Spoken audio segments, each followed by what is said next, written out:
Accrochés à un mur tels des chrysalides prêtes à éclore, ces paquets déballés soigneusement par Sylvain on doit être hyper méticuleux avec les cadres. renferment des cadres de vélo.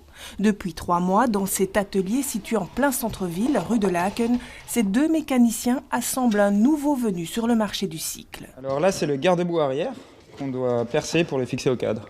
Un garde-boue particulier? Un garde-boue métallique, donc particulier dans le sens où c'est un garde-boue très solide.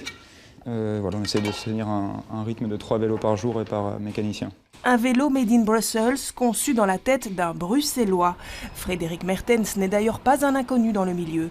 C'est lui qui a lancé puis revendu la marque de vélo électrique Aouga, mais désormais, l'entrepreneur veut rouler à contre-courant. J'ai décidé de revenir en arrière, d'aller à contre-courant, effectivement, en proposant des vélos plus simples à rouler, à ranger, à utiliser, à entretenir. Fini l'électrique au profit d'un modèle compact.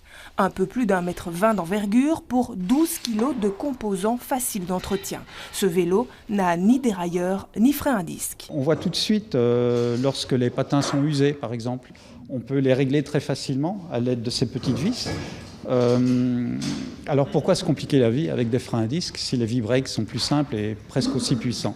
1 210 €, c'est ce que coûte ce 2 roues baptisé Sug. Sug comme le nom de la mère de son créateur. Un prix rond dont plus de 800 € directement dédiés à la production. C'est parce que nous produisons à Bruxelles. Alors le salaire d'un Bruxellois est plus élevé que le salaire d'un Chinois. La deuxième chose, c'est que nous nous fournissons en pièces produites en Europe dans la plupart des cas. Et donc là aussi, ce sont des pièces beaucoup plus chères. Depuis son lancement, la marque a déjà vendu 26 vélos jaunes. Objectif, en produire 100 d'ici le printemps.